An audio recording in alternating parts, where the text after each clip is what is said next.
The wind had a voice that night, a deep and hollow moan that scraped against the corners of the world and promised to scour it clean. In the small, huddled town of Providence, shutters rattled like the bones of a dying man, and the cold was a physical presence, a predator that slipped through every crack in every wall. Sheriff Brody pulled his collar tighter, the frozen wool scratching his chin. His breath plumed white in the lantern light, a fleeting ghost in the swirling chaos of the blizzard. Every home he passed was a study in desperation. Weak, flickering lights shone from behind iced-over window panes, and the smoke that trickled from their chimneys was thin and pale, a sign of dwindling fuel and dying fires. He had just come from the gable house, where the mayor's wife, a woman known for her unshakable composure, was weeping as her husband tried to burn a dining chair to keep their children from freezing. They were all running out. The woodpiles, stacked high and proud in the autumn, were now frozen tombs buried under 10 feet of snow. The green wood they had was worse than useless, spitting and hissing and giving no heat. But one chimney, one lone pillar against the screaming white, told a different story. At the edge of town, in the small cabin belonging to the young widow Annalise, the smoke rose thick and dark and steady. It did not falter. It did not thin. It was a column of defiance, a testament to a fire that burned hot and true. It made no sense. She was a widow with only her frail, elderly mother for help. How could she, of all people, be so prepared? The town had pitied her, whispered about her strange, mad project all through the summer and autumn. Now, their pity had frozen into a desperate, gnawing envy. The steady plume of smoke was an accusation. It was a mystery. It was, perhaps, their only hope. But this story does not begin with the freezing wind or the desperate sheriff. It begins under the gentle sun of a late spring morning, with the scent of pine and damp earth hanging in the air. Annalise stood beside her mother, Marin, staring at the pathetic stack of firewood beside their cabin. It was a meager collection of damp, half-rotted logs left over from the previous winter, a winter that had taken her husband and left her with a silence that filled every room. She was 25, but felt as ancient as the mountains that loomed over the valley. Marin, whose face was a beautiful map of 70 hard-won years, placed a thin, wrinkled hand on her daughter's arm. "It is not enough," Marin said, her voice quiet but clear, like the trickling of a deep spring. "The almanac predicts a long cold. The old signs agree. The woolly worms have thick coats, and the squirrels are hoarding pine cones with a fever I have not seen in decades." Annalise sighed, the weight of the coming seasons pressing down on her. "We will cut what we can, mother." "It is all we can do." Marin shook her head slowly. "Cutting is only half the battle, child. The wood must be dry. Bone dry. Green wood is a cold comfort. My father, your grandfather, he knew the secret to it. He never feared a blizzard." Annalise had heard the stories before, tales of her grandfather, a man who seemed more legend than memory. "The breathing cellar," she murmured, recalling the phrase from childhood. "He called it that," Marin affirmed, a distant light in her eyes. "Not a root cellar for potatoes and beets, but a long, underground tunnel. Lined with timber, with shelves for the logs and clever little vents to the surface that let the damp air escape. The earth itself draws the moisture out, seasoning the wood faster and better than any summer sun, and it keeps the snows from ever touching it. He could have a roaring fire when all his neighbors were burning their furniture." Annalise looked at the hard-packed earth beside their cabin, at the thick roots of the pines that wove through the soil like buried veins of iron. The idea was immense, impossible. It was the work of a team of strong men, not a young woman and her aging mother. "Mother, that is a folk tale. To dig such a thing, it would take us years." Marin's grip on her arm tightened, her fingers surprisingly strong. "Faith is not a folk tale, Annalise. It is a tool, like a shovel or an axe. Your grandfather built his with his own 2 hands. He said the world gives you what you need to survive, but it rarely makes it easy to reach. He dug. So we will dig." The silence stretched between them, filled only by the whisper of the wind in the pines. Annalise looked at her own hands, calloused from farm work but not shaped for such a monumental task. She saw the doubt in her own heart, a reflection of the doubt she knew the entire town would soon cast upon her. But then she looked at her mother's face, at the unwavering certainty in her eyes, and she remembered the cold of the last winter, the feeling of helplessness as the woodpile dwindled. She thought of the steady, quiet strength that had carried her mother through a lifetime of hardships. Perhaps madness was simply a name that fear gave to courage. "Show me where to begin," Anneliese said, her voice barely a whisper, and in that moment, the first shovelful of earth was turned. The work began not with a grand effort, but with a simple, brutal rhythm. Pickaxe, shovel, back it. Pickaxe, shovel, back it. The ground fought back with a stubbornness that seemed personal. It was a dense mixture of clay and stone, laced with a web of ancient tree roots that had to be severed one by one with a hand axe. Anneliese's muscles, accustomed to the labor of mending fences and tending a garden, screamed in protest. Her shoulders burned, her back ached with a fire that never fully subsided, and her hands were soon a raw landscape of blisters that broke, bled, and hardened into thick, clumsy callus. Each morning, she would rise before the sun, her body stiff and sore, and force herself out into the cool air. Marin would be waiting for them, a bucket of cool well water in one hand and a whetstone in the other. While Anneliese swung the heavy pickaxe, Marin would sit on a nearby stump, her old hands patiently sharpening the blades of the shovel and the axe, her presence a silent, unwavering vigil. She could not do the heavy lifting, but her contribution was no less vital. She was the keeper of the vision, the anchor of their shared purpose. "Do not fight the stone," she would say, her voice carrying over the rhythmic thud of the pickaxe. "Persuade it. Each blow is a conversation. The earth will yield, but it will not be bullied." The days bled into one another, a blur of sweat, dirt, and exhaustion. The hole grew slowly, agonizingly. First it was a pit, then a trench. Neighbors would pass on their way to town, slowing their wagons to stare. They saw a young widow, her face smudged with dirt and her dress hemmed with mud, digging a pointless hole while her elderly mother watched. They saw madness. The whispers started as a trickle and soon became a flood, eroding the town's sympathy for the young widow and replacing it with a mixture of pity and scorn. Mr. Thorne, the owner of the town's lumber mill and a man who considered himself the final authority on all things wood, was the first to voice his expert opinion directly. He stopped his wagon one sweltering afternoon, leaning his thick forearms on the side rail as he looked down into the trench where Anneliese was working. "What in creation are you doing, girl?" he boomed, his voice thick with condescending amusement. Anneliese paused, wiping sweat from her brow with the back of a dirty hand. "I'm digging a cellar to dry our firewood." Thorne let out a short, barking laugh. "A cellar? You'll rot it, is what you'll do. Wood needs air, sunlight. You stack it high, leave a space for the wind to pass through. Everyone knows that. Burying it is a fool's errand. The damp will turn it to mush." He shook his head, a grim smile on his face. "You listen to me. I've been in the timber business for 30 years. This is madness." He drove off without waiting for a reply, the phrase "fool's errand" hanging in the hot, still air. Next came Mrs. Gable, the mayor's wife, who arrived under the pretense of delivering a small loaf of bread. She clucked her tongue, her eyes full of practiced pity.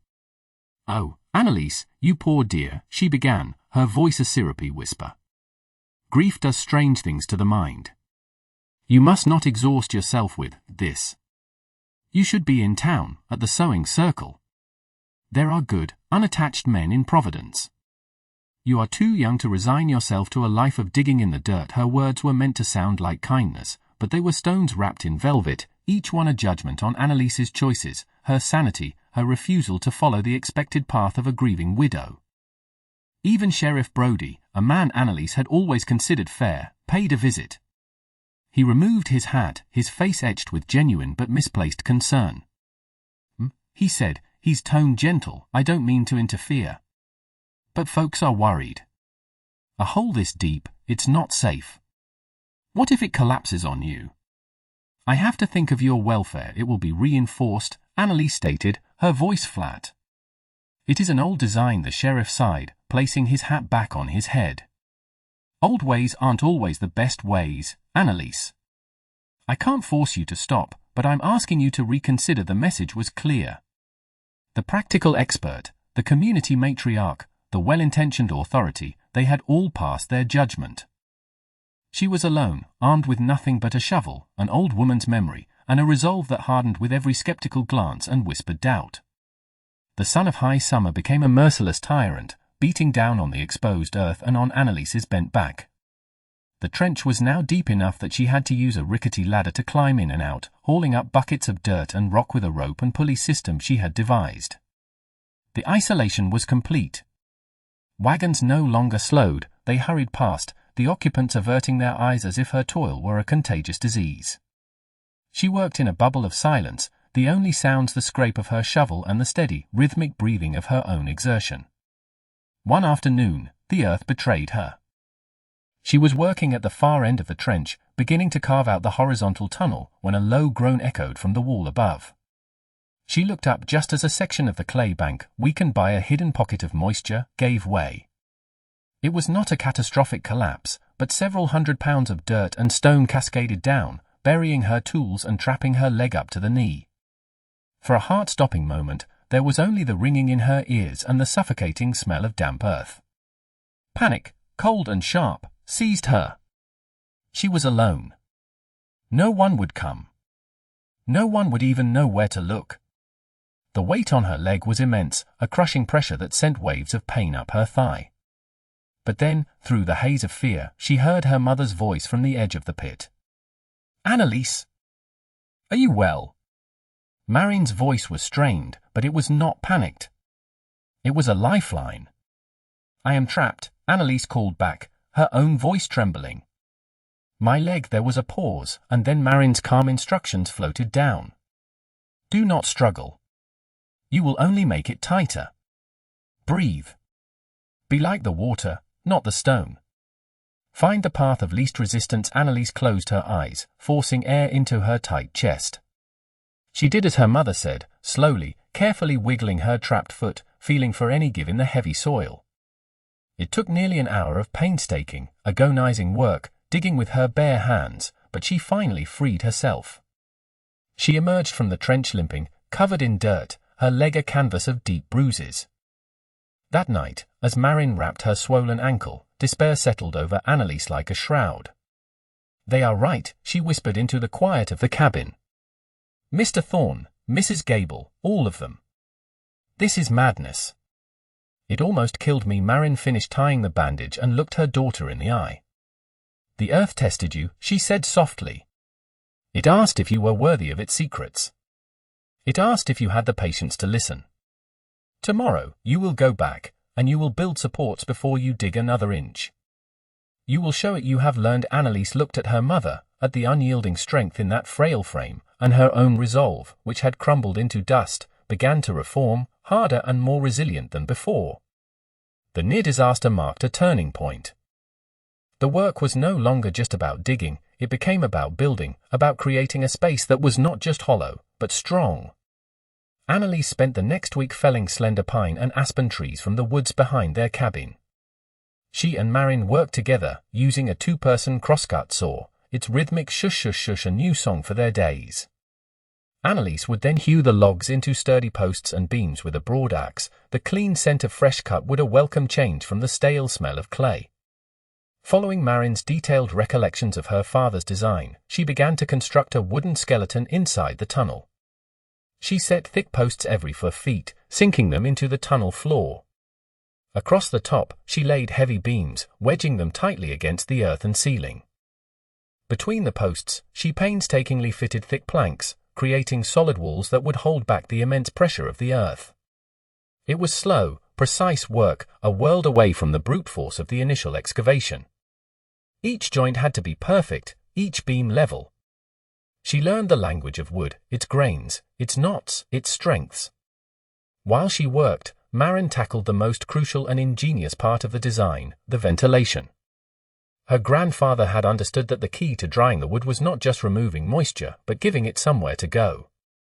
Following her instructions, Annelies dug 2 small, narrow shafts, no wider than a man's arm, from the far end of the tunnel straight up to the surface.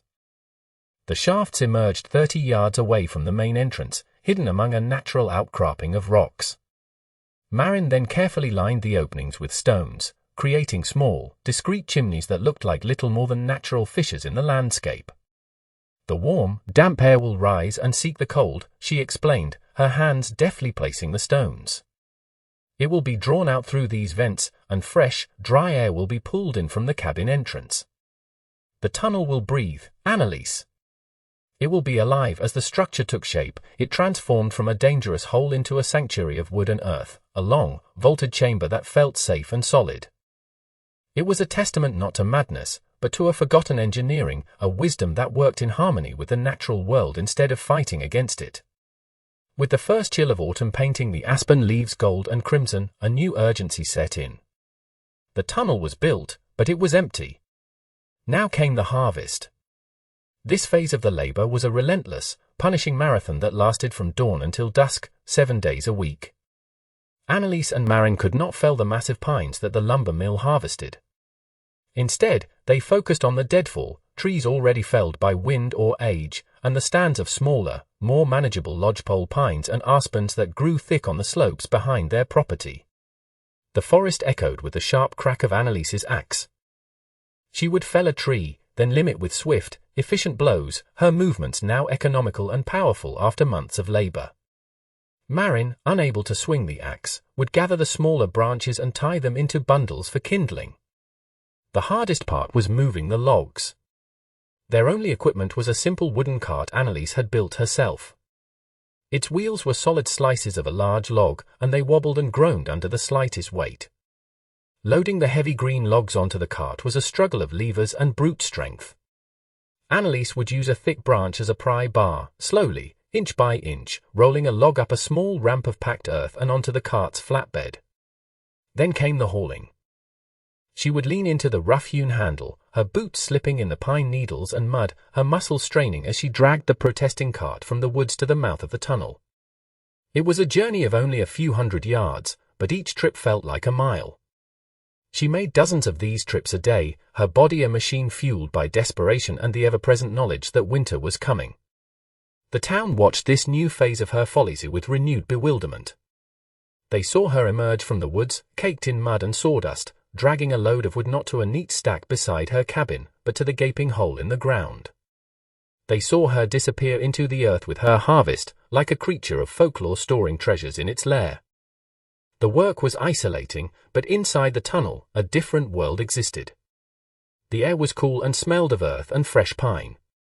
It was their world, built with their own hands, and within its timbered walls, the whispers of the town could not reach them. The final act of preparation was a ritual of patience and precision. As Anneliese hauled the last possible load of wood from the forest, the first snowflakes of the season began to drift down from a grey, heavy sky. They were small and delicate, a gentle warning of the fury to come. Inside the tunnel, which now stretched a full 50 feet from the small, timber-lined entrance in their cellar to its terminus deep in the hillside, the real work of Maren's memory began. It was not enough to simply throw the wood inside. The wood must breathe, Maren repeated, her voice echoing slightly in the long, narrow space. Every log needs its own air, its own space to release its dampness. Under her mother's careful direction, Anneliese began to stack the logs on the sturdy shelves that lined the walls. She left a gap of an inch between each log and a larger space between the stacks and the earthen walls, creating channels for the air to circulate. It was like completing a massive, intricate puzzle. She stacked the larger logs on the bottom shelves and the smaller ones on top.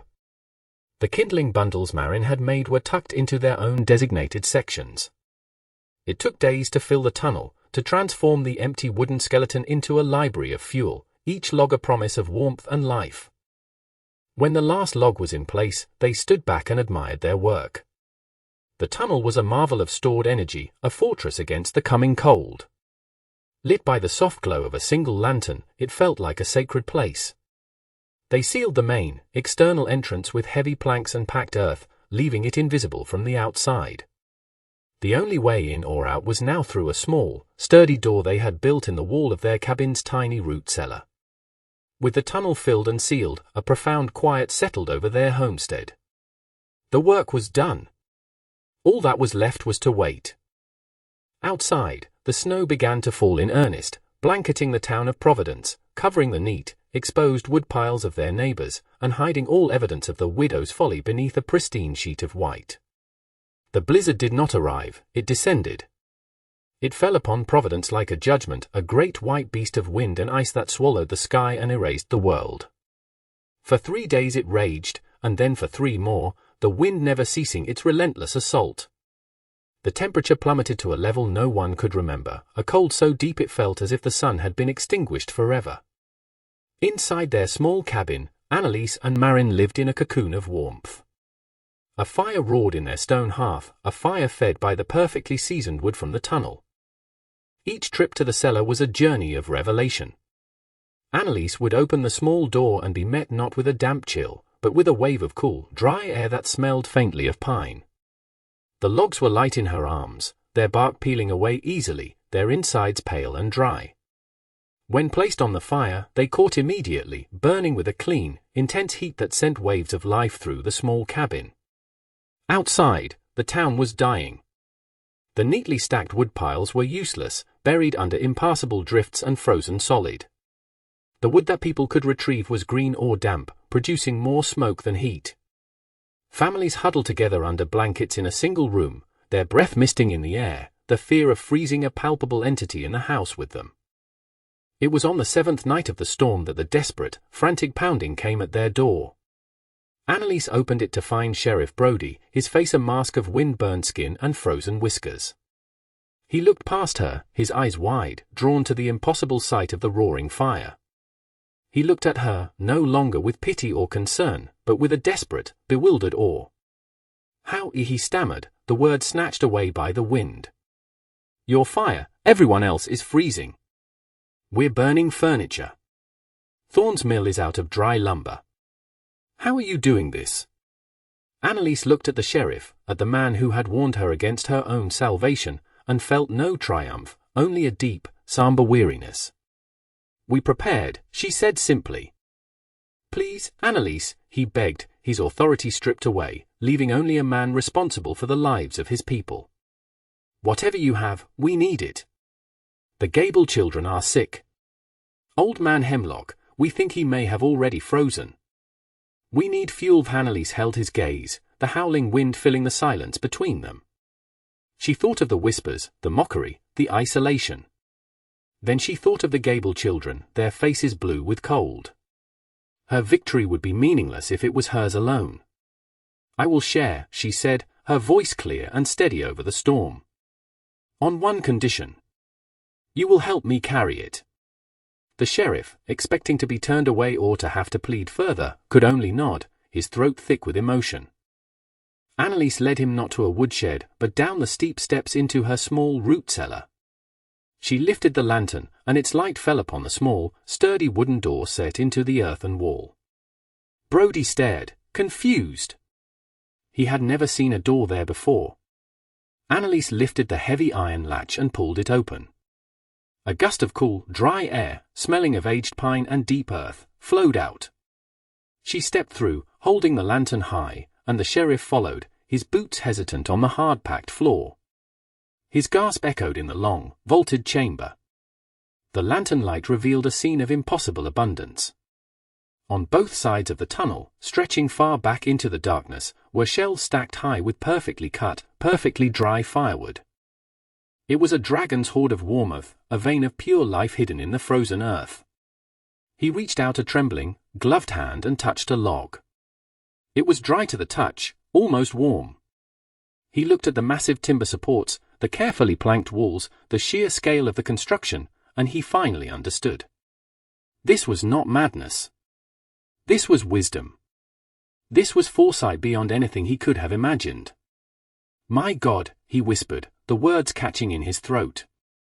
Soon he returned with Mr. Thorne and a half-dozen other able-bodied men from the town. Thorne's face was a study in disbelief and profound humility as he stepped into the tunnel.